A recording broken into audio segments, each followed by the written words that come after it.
जब मानव मनुष्य हर जगह से हिम्मत को हार देता है,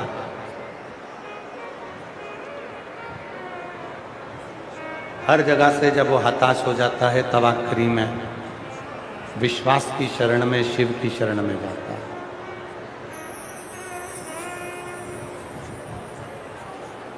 नहीं आ रही? तब आखिरी में भगवान शंकर की शरण में जाता है।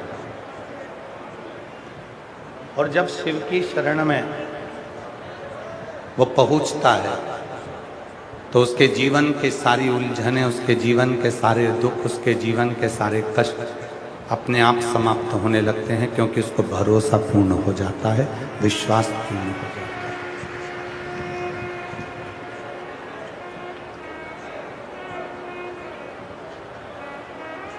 दूसरों पे भरोसा करोगे या दूसरों पर विश्वास करोगे तो पूरी उम्र निकल जाएगी। दूसरों पर यदि भरोसा किया, दूसरों पर विश्वास किया तो पूरी उम्र निकल जाएगी। और महादेव पर यदि भरोसा किया, अपने आप पर यदि भरोसा किया, अपने आप पर विश्वास किया और महादेव पर यदि विश्वास किया तो एक दिन तुम्हारी जिंदगी संवर जाएगी। फिर जीवन निकलेगा नहीं, संवर के निकलेगा। आज मानव किस पे भरोसा कर रहा है? दूसरे।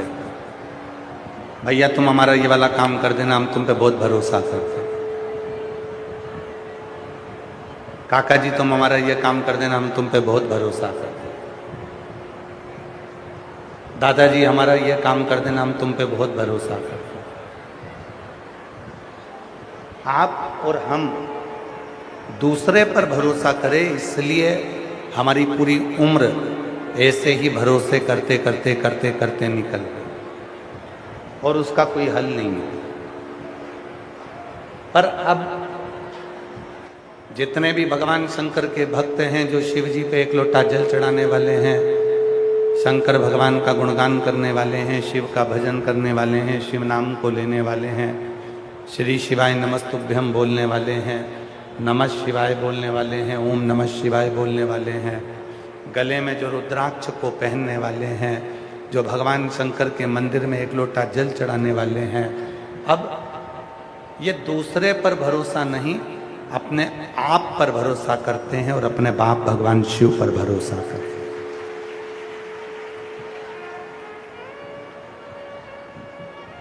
अब इनको मालूम है कि मैं खुद मेहनत करूंगा, मैं खुद परिश्रम करूंगा, और जब हम खुद मेहनत करेंगे, खुद परिश्रम करेंगे, खुद पढ़ेंगे, रात दिन एक करेंगे, तो हमको उसका फल तो मिलेगा।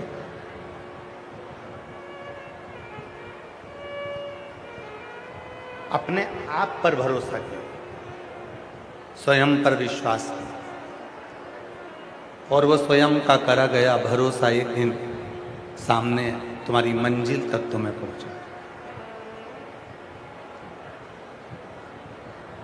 कितनी सुंदर एक प्रसंग है। शायद हरियाणा के तो नजदीक में होना चाहिए। माँ ज्वाला माता का एक सुंदर चरित्र आता है।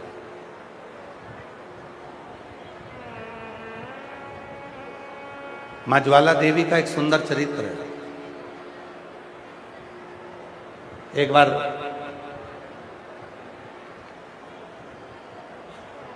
एक छोटे से लड़के ने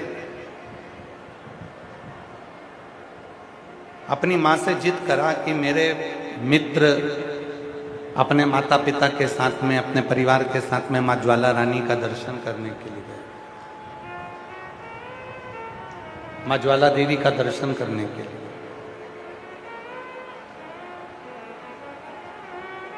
पर माँ, हमारे पास में ऐसा धन नहीं है, हमारे पास में इतना वैभव नहीं है कि हम ज्वाला देवी तक जा सकें।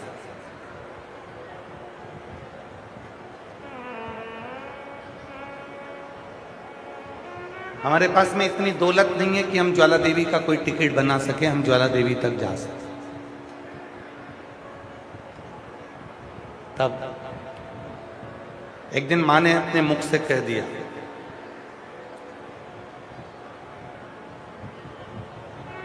कि शिव के मंदिर में जो ज्योति जलती है, शंकर जी के मंदिर में जो दीप जलाया जाता है, शंकर जी के मंदिर में जो ज्योत जलाई जाती है, शिव जी के मंदिर में जो दीपक लगाया जाता है, शिव जी के मंदिर में जो दीपक प्रज्वलित करा जाता है, वो स्वयं ज्वाला देवी ही है, शंकर की शरणागति में आकर खड़ी।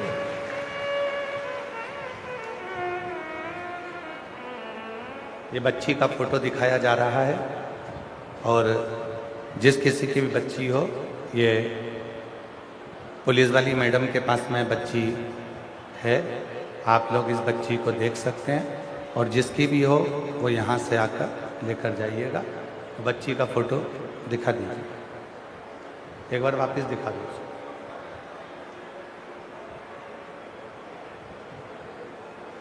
तो वो बच्चा जो है वो रोने लगा।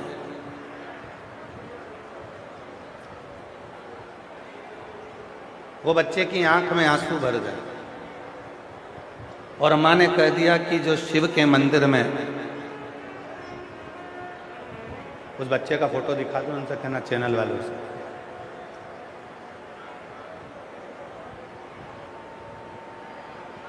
वो बच्चा अपनी माँ से कहता है माँ, वो बच्चा अपनी माँ से कहता है माँ, मेरा पूरा परिवार माता ज्वाला रानी के दर्शन करने को गया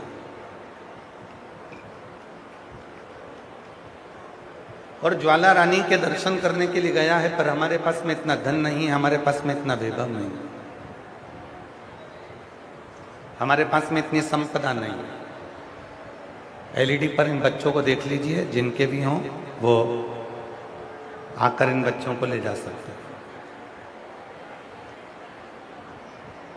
ज्वाला देवी के दर्शन करने का हमारे पास में धन नहीं है, हमारे पास में पैसा है। माँ ने कहा शिव के मंदिर में, शिवालय में, शंकर भगवान के मंदिर में जो ज्योत जलती है, शिव के मंदिर में जो दीपक जलाया जाता है, वो स्वयं ज्वाला माँ ही। ज्वाला पशुपति व्रत में आप और हम पशुपति व्रत जब करते हैं, कोई मेरी जीजियाँ, कोई मेरे जीजा, कोई मेरी बेटियाँ, कोई बेटा, कोई मेरे बुजुर्ग माँ बाप जब पशुपति व्रत करते हैं, उस पशुपति व्रत में मंदिर से 5 दिए प्रज्वलित करने के बाद एक दिया लेकर हम अपने मंदिर से घर की ओर जाते हैं। पहले 5 दिए अपने मंदिर में प्रज्वलित करते हैं, फिर 6ठा नंबर का जो दिया है वो घर में प्रवेश करते समय सीधे हाथ की और राइट हैंड की ओर बैठकर घर की ओर मुख कर कर उस 6ठे नंबर के दिए को प्रज्वलित किया, जलाया। उस 6ठे नंबर के दीपक को किस लिए? शिव महापुराण में 3 चीजें हैं। एक पाशुपत अस्त्र। पाशुपत अस्त्र वो अस्त्र जो भगवान राम जी को भगवान शिव जी ने दिया। पाशुपत अस्त्र वो अस्त्र जो भगवान शंकर ने भगवान कृष्ण को दिया। दूसरे नंबर पर है पाशुपत योग। पाशुपत योग जो स्वयं भगवान शंकर ने भगवान कृष्ण को प्रदान किया,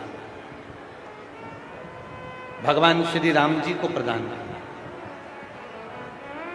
और तीसरे नंबर पर है पशुपति व्रत।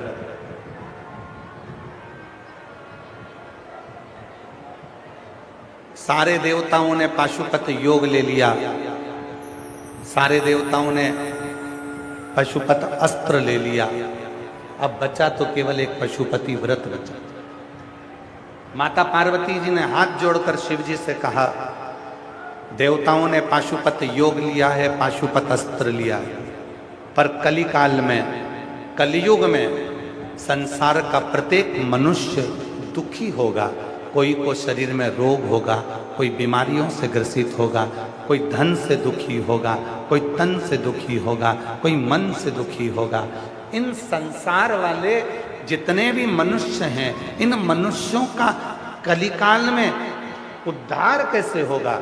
तो हे शंकर भगवान, आपसे निवेदन है, आपने पाशुपत शस्त्र आपने देवताओं को दिया, राम जी को दिया, कृष्ण जी को दिया। आपने पाशुपत योग भगवान कृष्ण को दिया, राम जी को दिया। पार्वती जी कहती हैं पर ये पशुपति व्रत आप किसी को मत दो। ये पशुपति व्रत कली काल में जो मनुष्य इसको करे उसकी मनोकामना पूर्ण हो जाए। ये व्रत उनको, ये व्रत उनके लिए।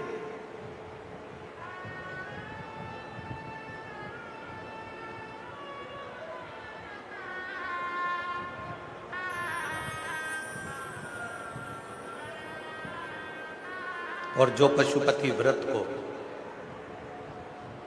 इस कलिकाल में, कल जहां हम अग्रसेन भवन में ठहरे हैं, वहां पर इस व्यासपीठ से हमने कहा था कि जितने भी यूट्यूबर हैं, सोशल मीडिया है, प्रिंट मीडिया है, पत्रकार बंधु हैं, न्यूज़ चैनल है, सबसे मिलेंगे, सबका आभार व्यक्त करेंगे, मिले।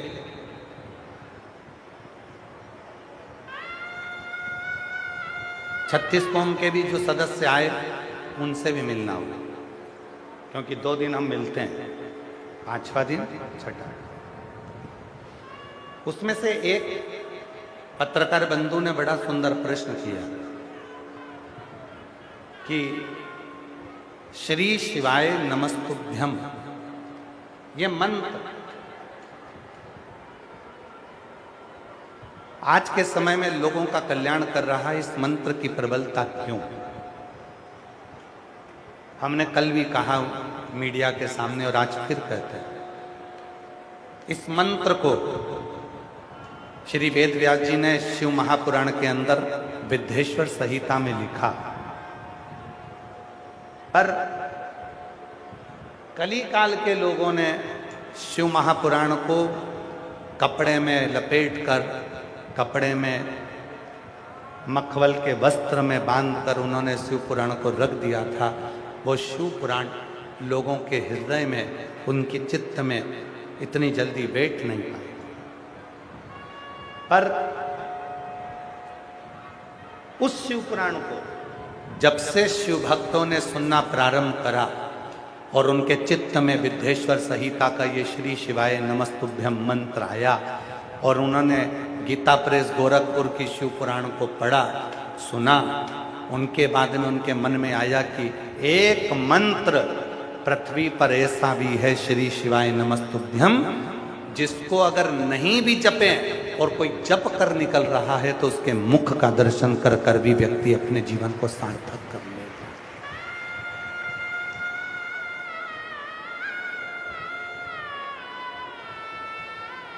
एक मंत्र है श्री शिवाय नमस्तुभ्यम, जिसको स्नान करा नहाए तो जपो, नी नहाए नी स्नान करा तो जपो, भोजन कर रहे हो तो जप लो, नी कर रहे हो तो जप लो, पलंग पर सो रहे हो तो जप लो, कैसी भी दशा में हो, कैसी भी अवस्था में हो, अगर तुम्हारी चित्त में, तुम्हारी वृत्ति में श्री शिवाय नमस्तुभ्यम उच्चारण चल रहा है, तुम उसका स्मरण कर रहे हो, तो वो मंत्र तुमको तो सुख देगा ही देगा, पर तुम्हारे मुख का दर्शन भी अगर कोई दूसरा भी कर लेगा तो उसको भी सुख की अनुभूति हो जाएगी, उसको भी आनंद।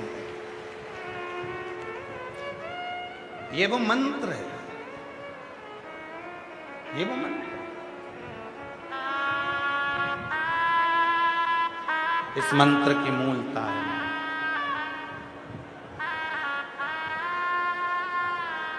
जपो और भजो। कितना अंतर है मंत्र में, जरा देखिए एक पत्र के माध्यम।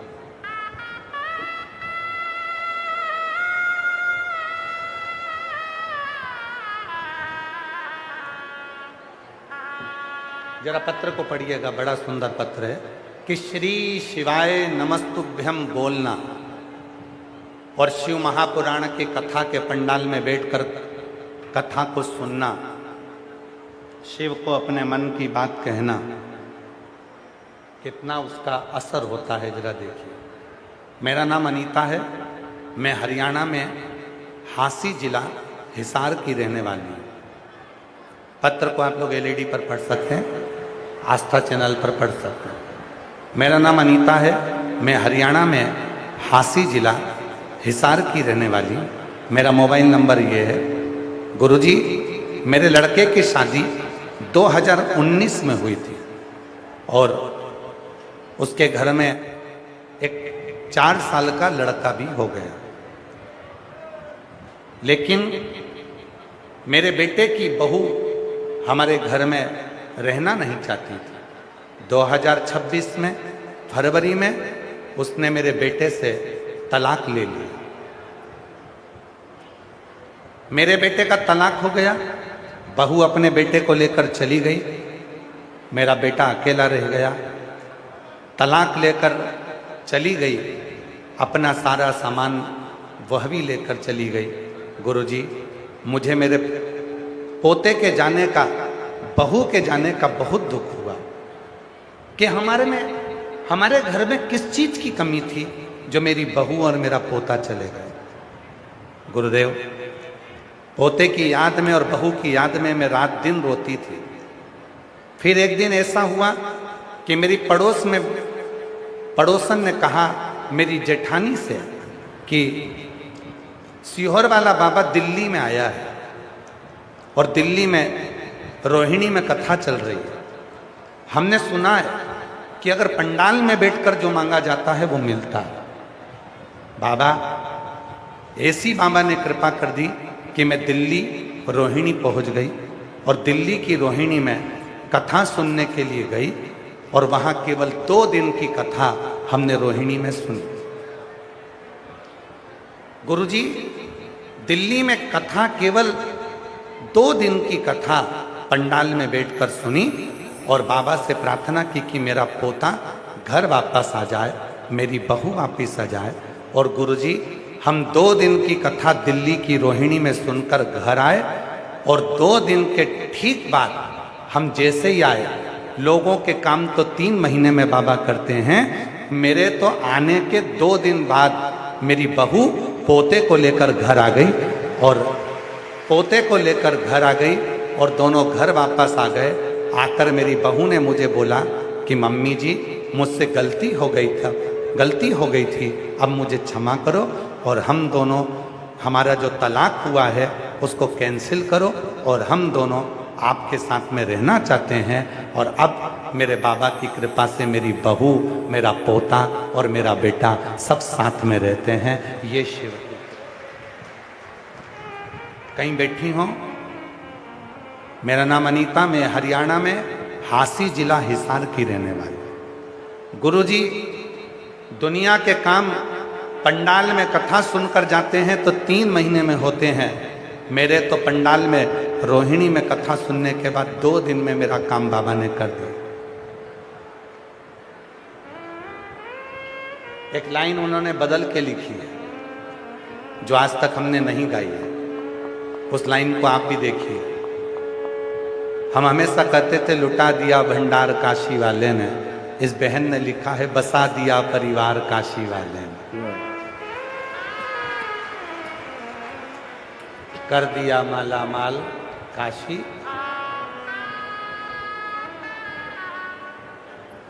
एक शिव के प्रति प्रेम किसको कहते हैं?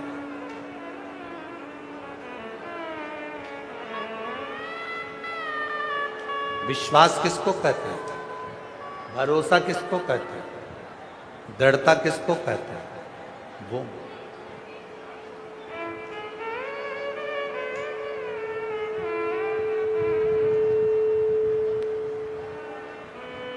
जो जैसी भावना लाया वो वैसा ही फल पाया, नहीं खाली उसे लौटाया वो मन मन हर्षाया और कर दिया माला माल काशी वाले ने लुटा दिया भंडार काशी वाले ओ लुटा दिया भंडार काशी वाले कर दिया माला माल काशी वाले। शिव करुणा कैसी करते हैं, शिव कृपा कैसी करते हैं। छोटा सा बच्चा अपनी माँ से कहता है, माँ हमारे पास इतना धन नहीं है कि हम ज्वाला माता के दर्शन कर सकें। माँ शिव की भक्त थी, माँ शंकर की उपासक थी, माँ शंकर की साधना करने वाली थी, माँ शिव का स्मरण करने वाली थी, माँ शिव को एक लोटा जल चढ़ाने वाली थी। उसने अपने विश्वास से कह दिया, बेटा सुन, शिव के मंदिर में, भगवान शंकर के मंदिर में, शिव के मंदिर के अंदर, शंकर के मंदिर में जो ज्योत जलती है, शिव के मंदिर में जो ज्योत जलाई जाती है, शिव के मंदिर में जो दीपक लगाया जाता है, शिव के मंदिर में जो दीप प्रज्वलित किया जाता है, वो स्वयं ज्वाला माई तो है।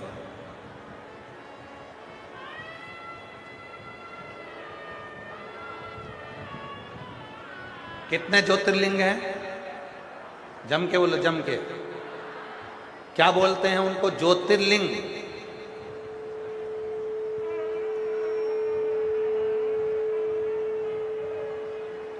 जिसमें शिव और शक्ति दोनों की ज्योति एक साथ विराजमान है, उसको ज्योतिर्लिंग कहा गया है। ज्योतिर्लिंग।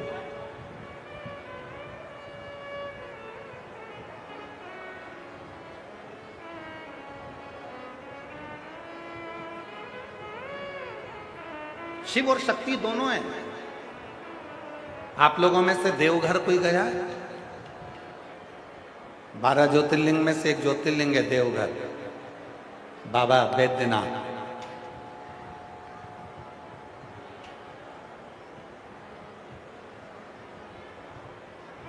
गए हैं?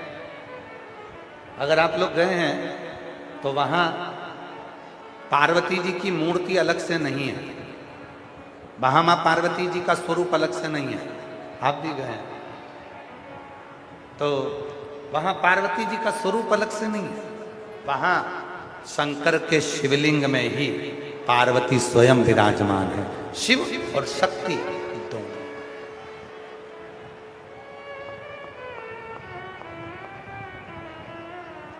विश्वनाथ जाइए, 12 ज्योतिर्लिंग में से एक ज्योतिर्लिंग काशी विश्वनाथ, जहां पार्वती जी का स्वरूप अलग से नहीं है, अन्नपूर्णा का स्वरूप है, पर पार्वती मैया उस विश्वनाथ जी के साथ में, विश्वनाथ के शिवलिंग के साथ, ज्योतिर्लिंग के साथ विराजमान। ज्योतिर्लिंग। हम आप लोगों से क्यों कहते हैं कि अपने घर में भले लड्डू गोपाल हैं, अपने घर में भले कृष्ण राधा हैं, अपने घर में भले सीताराम जी हैं, अपने घर में भले गुरु देवता बैठे हों, अपने घर में भले देवी देवता बैठे हों, पर अपने घर में एक छोटा सा पाषाण का, पत्थर का, एक पारद का, स्फटिक का, कोई भी लकड़ी का, चाहे जिसका मर्जी हो उसका, तुम्हारे घर में एक छोटा सा शिवलिंग जरूर होना चाहिए। क्यों होना चाहिए? क्योंकि जिस घर में शिवलिंग होता है उसमें शंकर और पार्वती की ज्योति हमेशा रहती है, और जिसके घर में ये दो ज्योतियां हमेशा रहती है उसके घर में कभी विपदा नहीं आती है, उसके घर में कभी तकलीफ नहीं। और तकलीफ आ भी जाएगी ना तो थोड़ा समय लेकर चली जाए।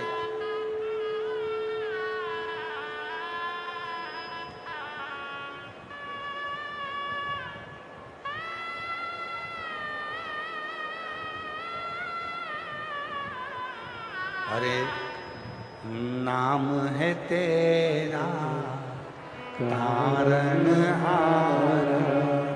कब तेरा दर्शन होगा। तेरी प्रतिमा इतनी सुंदर, तो कितना सुंदर होगा, तू कितना सुंदर होगा। नाम है तेरा तारनहारा, कब तेरा दर्शन होगा।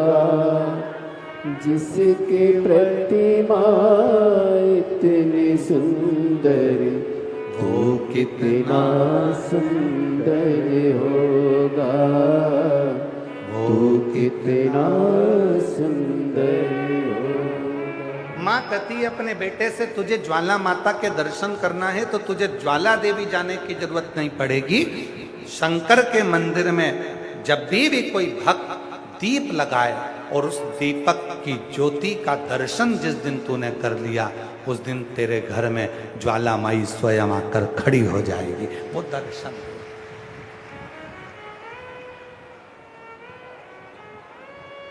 वक्त बावरा था,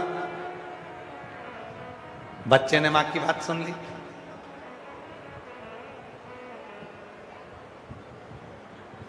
और बच्चे ने मां की बात सुनकर सीधे शंकर जी के मंदिर में चला गया।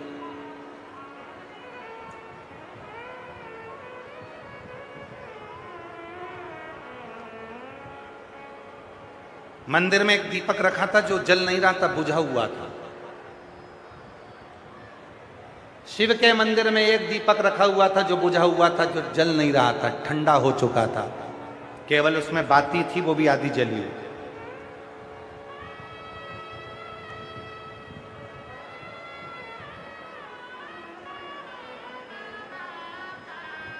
बच्चा उस दीपक को उठाकर घर में लिया है।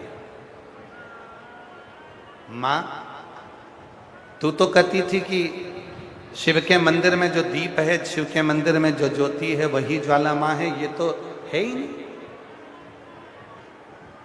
मां ने अपना माथा ठोका, कहा मैंने तुझे कहा था कोई दीपक जला कर जाता है तो वो ज्योति ज्वाला मां होती है।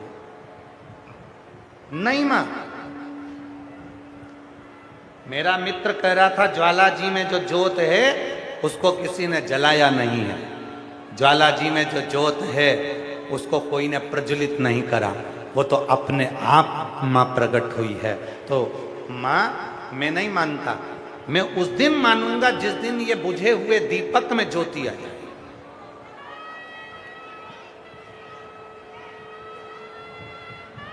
ये जो दीपक है जिसमें आधी जली हुई बाती है, जिस दिन इसमें ज्योत आएगी मैं उस दिन मान लूंगा कि मां मेरे घर में आ गई। दीपक रख दिया, मां की आंख से आंसू बहने लगे।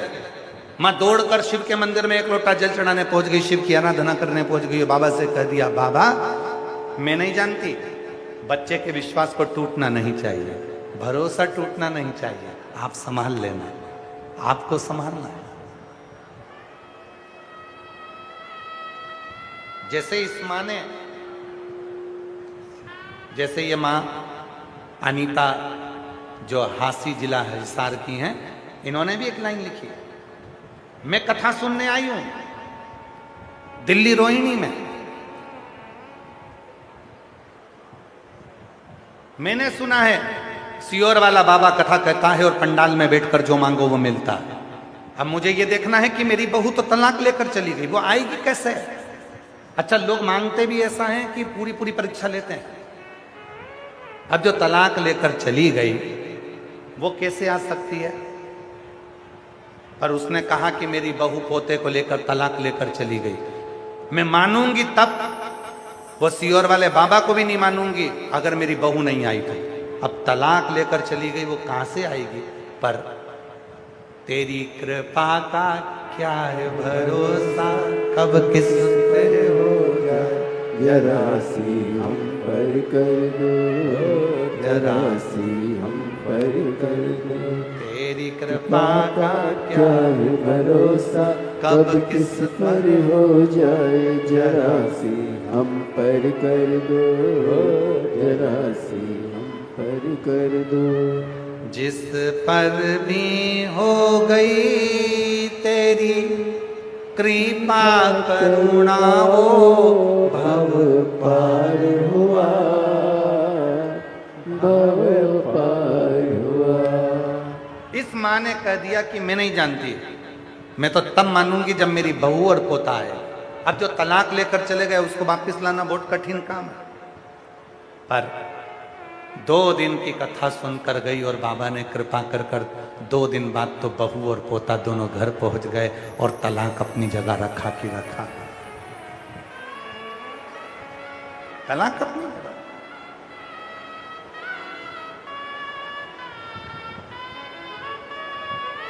भाग्य लिखना विधाता का काम है, पर भाग्य को पलट देना मेरे महादेव का काम है। पलट दिया, भाग्य को पलटा।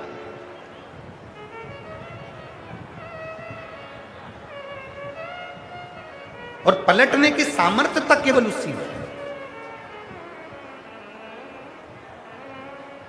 एक पत्र है, उस पत्र में एक लड़के ने अपनी मम्मी से शर्त लगाई,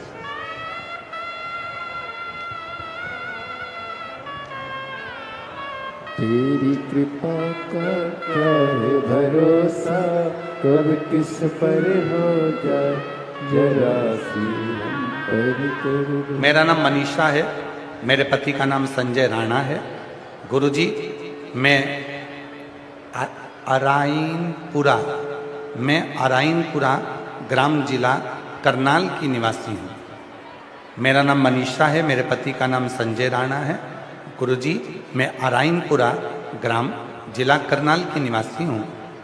अहो भाग्य हमारे जो आप हमारे शहर घरौंडा में पधारे। गुरुदेव, मैं आपकी कथा टीवी के माध्यम से सुनती हूँ, आज तक मैं आपको कभी देखी नहीं, अभी तक मैंने आपको कभी सामने से नहीं देखा। पहली बार आप घरौंडा में आए, हमने आपका दर्शन किया। गुरुजी, शिव पुराण की कथा सुनी। गुरुदेव, मेरा लड़का कर्ण राणा जो 12वीं पास करने के बाद, गुरुदेव, कई तैयारियां करता रहा, पर उसका सिलेक्शन के लिए वो तैयारी करता। एक दिन उसने मुझसे कहा, मां, क्या मैं इंडियन आर्मी में जा सकता हूं? क्या मेरा आर्मी में सिलेक्शन हो सकता है? मैंने अपने बेटे से कहा, क्यों नहीं होगा मां, तो जिस सियोर वाले बाबा की कथा सुनती है, तू कहती है कि मंदिर में 1 लोटा जल चढ़ाने जाया कर। अगर मैं जल चढ़ाने जाऊंगा तो क्या मेरा बाबा इंडियन आर्मी में सिलेक्शन करवा देगा? क्यों नहीं? पर वो सियोर वाला बाबा कहता है कि अपनी मेहनत को 4 गुना करना पड़ेगा। अपनी मेहनत 4 गुना करना, रात दिन एक करना, तब शहद का बेलपत्र लगाकर शिव को जाना, मिलेगा फल। आज गुरुजी, जिस बेटे ने शर्त लगाई थी, क्या मेरा बाबा मुझे दे सकता है? आज मेरे बेटे का इंडियन आर्मी में सिलेक्शन हो गया। मैं बाबा को यहाँ धन्यवाद देने के लिए आई हूँ। बेटे का फोटो भी लगा रही हूँ, मैं अपने पुत्र का फोटो भी लगा रही हूँ, जिसका इंडियन आर्मी में सिलेक्शन हो गया। गुरुदेव,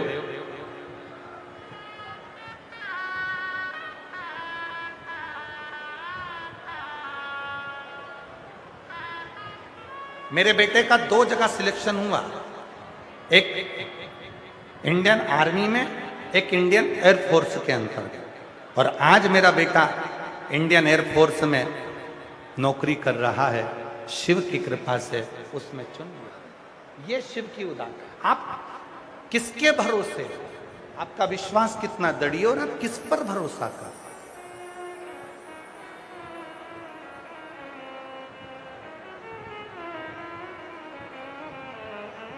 संसार के लोगों पर किया गया भरोसा एक दिन टूट सकता है, पर शिव पर किया गया भरोसा कभी टूटने वाला नहीं।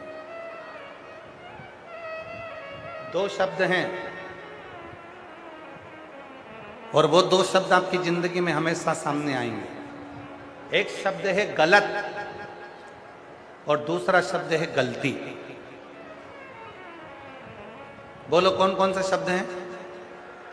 आवाज नहीं आई, बोलो जम के बोलो जरा। गलत और दूसरा गलती।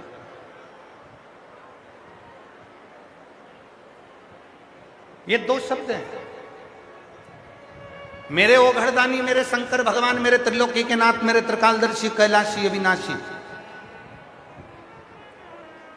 गलती करने वालों को क्षमा कर देते हैं, पर गलत करने वाले को कभी क्षमा नहीं करते। अब पूछोगे कि गुरुजी ये गलती और गलत में क्या अंतर? गलती हमेशा भूल से होती है और गलत करने वाला व्यक्ति कभी भूल से गलत नहीं करता, वो गलत नियत से गलत करता है। इसलिए मेरा शंकर गलत करने वालों का कभी भला नहीं करता। गलती हो गई, कोई बात नहीं। दिए लगाने गई थी, दीपक लगाने में गलती हो गई, क्षमा। जल चढ़ाने में गलती हो गई, क्षमा। व्रत करने में गलती हो गई, क्षमा। पूजन करने में गलती हो गई, क्षमा। 13 जून को पुरुषोत्तम मास की जो शिवरात्रि और शाम को 7 बजे आप और हम सभी ऑनलाइन आस्था चैनल पर, यूट्यूब पर, फेसबुक पर ऑनलाइन अपने घर में पार्थिव शिवलिंग की पूजन करेंगे। सब अपने अपने घर में पूजन करेंगे। एक जगह पर बैठकर हम पूजन करेंगे, वो सबका दर्शन कराएंगे। और 5 चीजें आपको पहले बता चुके हैं, जो चढ़ाने वाली चीजें हैं वो भी बता दी है। और पूजन की सामग्री की लिस्ट भी तुम्हें टीवी के माध्यम से मिल जाए, सोशल मीडिया के माध्यम से मिल जाए। अब कई माताएं कहती है गुरुजी आप जब पूजन कराते हो कई बार मंत्र जल्दी जल्दी हो जाते हैं, तो हम चढ़ाने वाला सामान थोड़ा धीमे चढ़ा पाते हैं। कई बार हम ये सामान चढ़ा ही नहीं पाते। कई बार हमारा सामान हम भगवान को चढ़ा ही नहीं पाते। तो क्या हमसे गलती हो गई? ध्यान देना, गलती अगर होती है तो शिव क्षमा करते, गलत को शिव क्षमा नहीं करते, गलती को शिव क्षमा करते। गलती भूल से होती है और गलत नियत से होता है। जब हम गलत नियत से किसी का गलत करते हैं तो मेरा देव अधिदेव महादेव कभी माफ नहीं करता, उसका तो भोग तुमको भोगना ही पड़ता।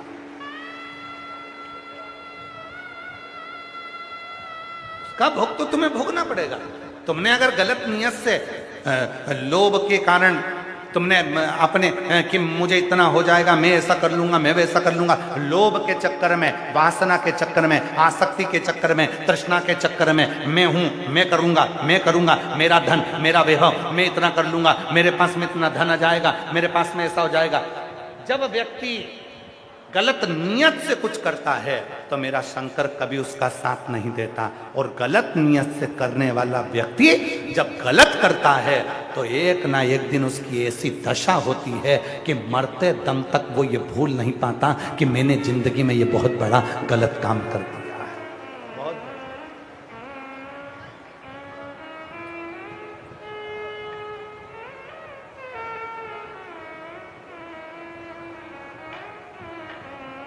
गलती की क्षमा है पर गलत की क्षमा नहीं।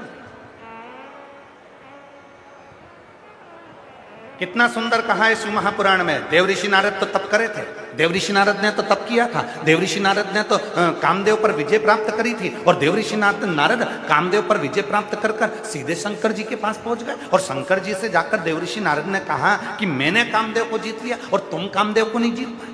अब देवऋषि नारद को कौन समझाए कि शंकर भगवान कामदेव को देखकर अपने नेत्र को खोल दिए। शंकर भगवान ने कामदेव पर विजय प्राप्त नहीं करी, उन्होंने अपने नेत्र को खोला। क्यों खोला? ये देवऋषि नारद को समझाने वाला कोई नहीं था। अगर देवऋषि नारद एक बार शंकर जी से पूछते कि भोलेनाथ मैंने कामदेव पर विजय प्राप्त करी और तुम काम पर विजय प्राप्त नहीं कर पाए, तुमने कामदेव ने तुम्हारी समाधि को तोड़ दिया, तपस्या को तोड़ दिया, मैं कामदेव पर जीत ले ली मैंने और तुम कामदेव को नहीं जीत पाए। कोई अगर शंकर जी से जाकर एक बार पूछता तो सही कि शंकर जी आपने कामदेव ने आपकी समाधि को तोड़ दिया, क्यों तोड़ा? तो शंकर भगवान की कथा समझाती है, नारद जी ने जैसे ही कहा कि मैंने कामदेव पर विजय प्राप्त कर ली और तुमने कामदेव पर विजय प्राप्त नहीं करी, तब स्वयं नंदी ने नारद जी से कहा, नारद तूने ये बात बहुत गलत कह दी, बहुत। तू नहीं जानता कि शंकर भगवान ने कामदेव को देखकर अपने नेत्र क्यों खोले? क्योंकि शंकर भगवान है सती के पति और कामदेव है रति के पति। सती और रति ये दो सगी बहन हैं। माता सती ने अपने पति से वचन लिया था, जब मेरे रिश्तेदार आए तो उनका आदर करना। शंकर भगवान को लगा कि मेरी साली का पति आया है। शंकर भगवान को लगा मेरी धर्मपत्नी सती की बहन का पति आया है कामदेव, अगर मैं आदर नहीं करूंगा तो ये तो ठीक नहीं होगा। शिव जी ने अपना नेत्र खोल दिया। कामदेव को लगा कि मैंने शंकर जी को हरा दिया, पर शिव जी ने अपना संबंध निभाया। शिव ने अपना रिश्ता निभाया। शिव ने संबंध निभाया, पर नारद जी माने नहीं। नारद जी ने शंकर भगवान से कहा, मैंने कामदेव को जीत लिया, आप कामदेव को नहीं जीत पाए। अगर जीत भी गए थे तो ये कहने की जरूरत क्या थी कि तुम नहीं जीत पाए। शंकर भगवान प्रसन्न हो गए, वारे वाह नारद जी, तुमने कामदेव को जीता। शिव जी ने गले में से रुद्राक्ष की माला निकाली और तुरंत देवऋषि नारद को पहना दी। धन्यवाद। नारद जी माला पहने, शंकर जी ने कहा बैठो नारद जी। नारद जी कहने लगे मैं बैठने नहीं आया हूं। तब भगवान शंकर ने हाथ जोड़कर देवऋषि नारद को प्रणाम कर कर कहा, नारद तुम जा रहे हो? हाँ, पर एक बात याद रखना, जो तुमने मुझसे कहा ये बात तुम भगवान विष्णु से मत कहना। नारद जी को लगा कि मैं अपनी प्रशंसा नहीं करूं, इनको तो मुझसे जलन हो रही है, ईर्ष्या हो रही है। नारद जी बाहर निकले, गले में से रुद्राक्ष की माला निकालकर जमीन पर फेंक दी। नंदी ने वो माला उठा ली और शिव जी के पास लेकर नंदी गए। रुद्राक्ष की माला को जैसी नंदी ने उठाई, शंकर जी के पास में लेकर गए। भोलेनाथ जी ने देखा, नंदी ये मेरे गले की माला तो मैंने नारद को दी थी, फिर ये माला तेरे पास कैसे आ गई? नंदी ने कहा, बाबा ये माला नारद जी जमीन पर फेंक गए थे। ओह ला, मेरी माला मुझको दे दे, ये माला मुझे दे दे। शिव जी ने माला हाथ में ली, नंदी के सामने साक्षी कर दी। सुन नंदी, संसार का मनुष्य, देवता, गंधर्व, अप्सरा, किन्नर, नाग, पशु, पक्षी, संसार का कोई भी मनुष्य जब तक उसके गले में रुद्राक्ष रहेगा तब तक शंकर उससे कदम से कदम मिलाकर उसको मंजिल तक पहुंचा देगा।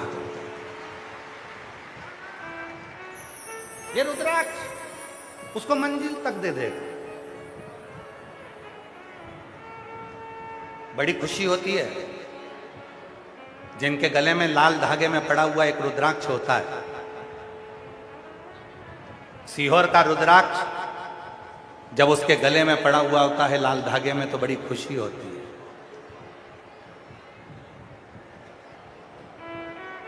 आज मेरी हरियाणा की जीजियों, मेरे जीजाओं, मेरी बेटियों, मेरे बेटाओं, मेरे बुजुर्ग माता पिता, आप भी किसी नवयुवक बेटा बेटी के गले में रुद्राक्ष देखो, किसी बुजुर्ग के गले में रुद्राक्ष देखो, किसी युवान के गले में रुद्राक्ष देखो, किसी बच्चों के गले में रुद्राक्ष देखो, तो पहचान जाना ये कोई साधारण नहीं है, ये एक लोटा जल चढ़ाने वाला मेरा शंकर का कोई परम भक्त है।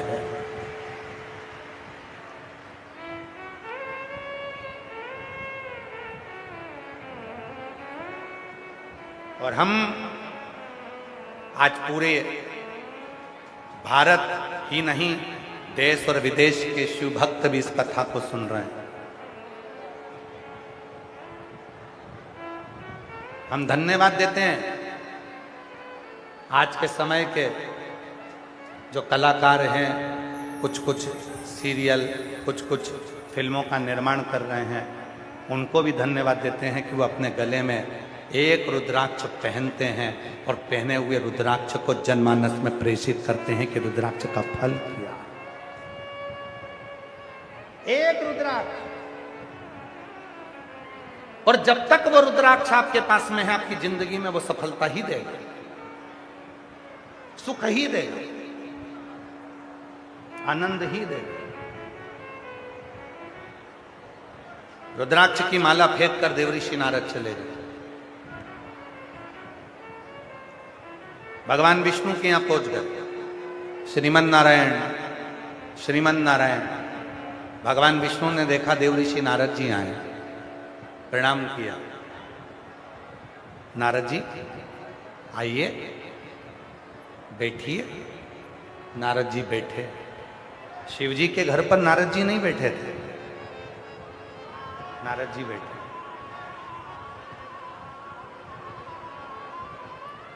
नारद जी को क्या चाहिए था? तुम देव ऋषि हो, तुम संत हो, तुम साधु हो, तुम सन्यासी हो, तुम तपस्वी हो, तुम साधक हो, तुम उपासक हो। एक बड़े जो बहुत बड़ा संत होता है, साधु होता है, सन्यासी होता है, तपस्वी होता है, साधक